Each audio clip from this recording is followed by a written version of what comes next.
Good morning, students. This is the second part of the poem My Last Dishes. In the first part, I have given you the introduction about Robert Browning's period, Robert Browning's style and poetry. And I had also given you an introduction about the poem My Last Dishes. Now I am going to tell you, I am trying to give a commentary upon the poem My Last Dishes.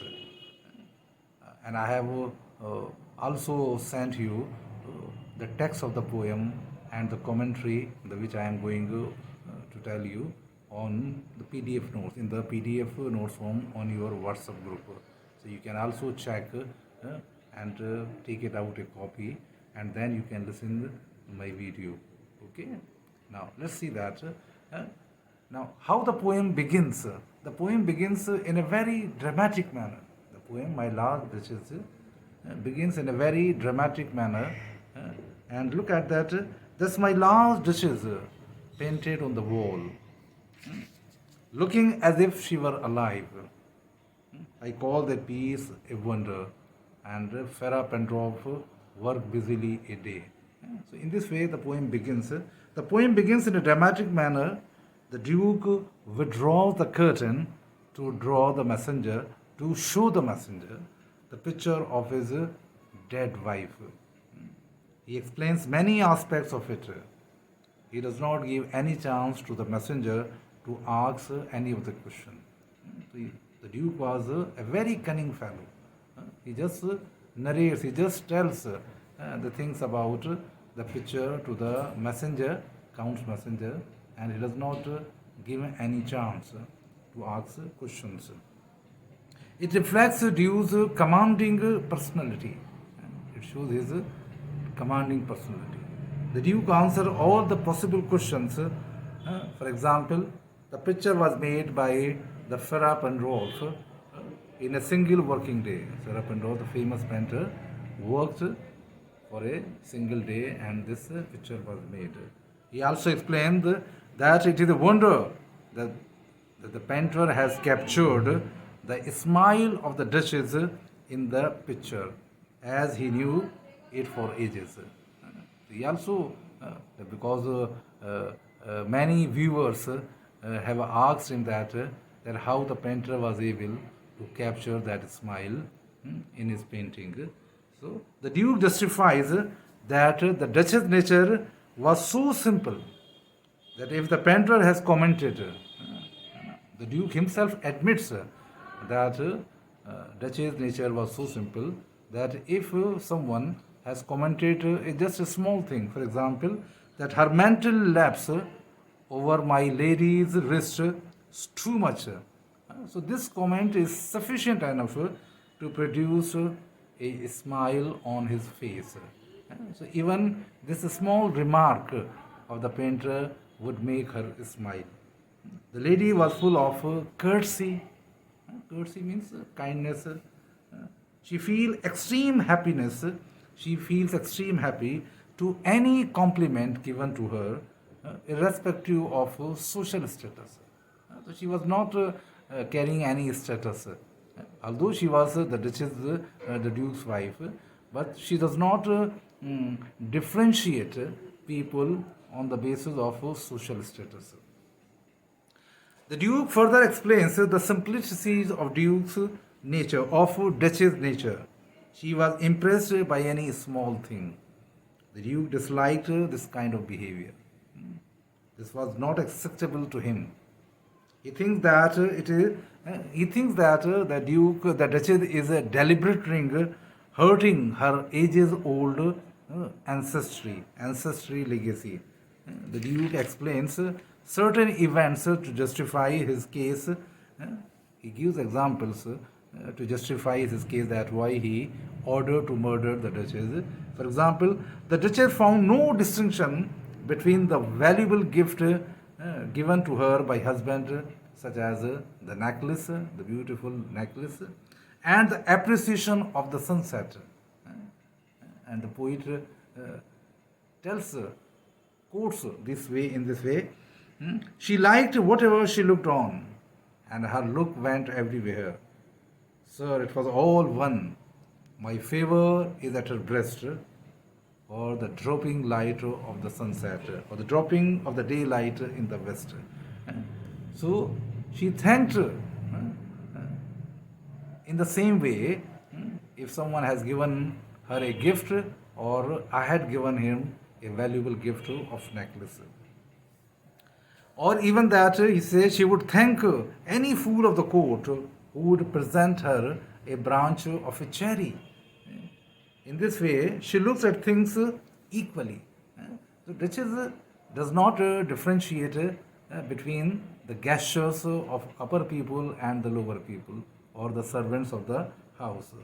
The Duke was disgusted. Dukes were become very angry of Duchess such kind of behavior. And the poet quotes, her look went everywhere. She smiled and looked. She looked and see everywhere, and her look went everywhere. In other words, the Duke expresses her anguish that her blush and thanks were not reserved for him. The Duke was a very egoistic person, and he says that her thanks and her smile were not reserved for him. He considered it a great stooping. Stooping, S-T-O-O-P-I-N-G. Stooping means the fall in his character. He thinks that it is a case of moral degeneration. The Duchess is spoiling his 9 years old ancestral legacy. He tried to change the behavior, but she was not aware, but she does not care about the Duke's comments, because he was a very simple natured lady. He is also but Duke is a very cunning fellow. He is also a cunning fellow. After describing the circumstances, he tried to justify the order of murdering. After giving all these examples, he tried to tell that why he ordered to murder his wife, the last Duchess. And then all smiled, stopped together. So in this way, the Duke is a good administrator. He asked the Count Messenger to follow the downstairs to discuss some other important things. After describing the Duchess and why he ordered to murder her and all other things, now very quickly he comes to his point to discuss the matter with the messenger. That's let's discuss the things about the magic proposal of the Count's daughter. He also refers that Count, look at that, he also refers the Count is a very kind person. Whatever pretense, whatever refusals he made about not taking dowry, and I hope that your Count is very munificent, very kind. He would give him ample dowry, he will give him enough dowry. So it also reflects the greediness. The characteristic also reveals how the egoistic, self-centered, proudy, and now he comes out the greedy, that how he is greedy about the dowry. In the concluding lines of the poem, the Dukes point out that messenger, the artificate of the sea god, Neptune, when they come to downstairs from the upper floor, when they come down of the downstairs, the Duke pointed out the artifact, the picture of Neptune. It is a rare piece of art which Claus of Innsbruck has gifted to him. It is significant because, like Neptune, who is taming the seahorse, Neptune, the sea god, as he is taming, he is trying to control the seahorse. Similarly, in this poem, in this situation, the Duke is trying to convince the Count's messenger that he is a good person, and the murdering of the large Duchess was not of intention, but he was bound. She compelled him to do so. So in this way we can say that My Last Duchess is a wonderful piece of art. Browning has exposed, has shown in just 56 lines the character of the Duke. The personality of the Duke is quite complex. As I told you earlier, that Robert Browning has presented complex subjects And this is an example that the Duke personality is very complex. Look at how cynical he is, that he tried to justify, he tried to convince others that it was essential for him to murder his wife, his judges. And he is very possessive, this character, and egoistic, self-centered. But at the same time, he is an art lover. He tries, he's an art lover, he collects the rare artifacts and cares about his ancestral legacy.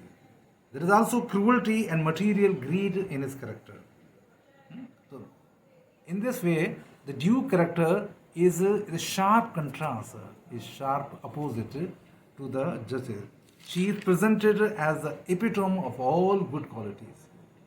Duchess is full of the characteristic of all good qualities, and that is simplicity, humbleness, and she has no ill feelings regarding others. On the other hand, the Duke is a very possessive, egoistic, and self-centered person. I think you would enjoy the poem, and this commentary would help him to understand the poem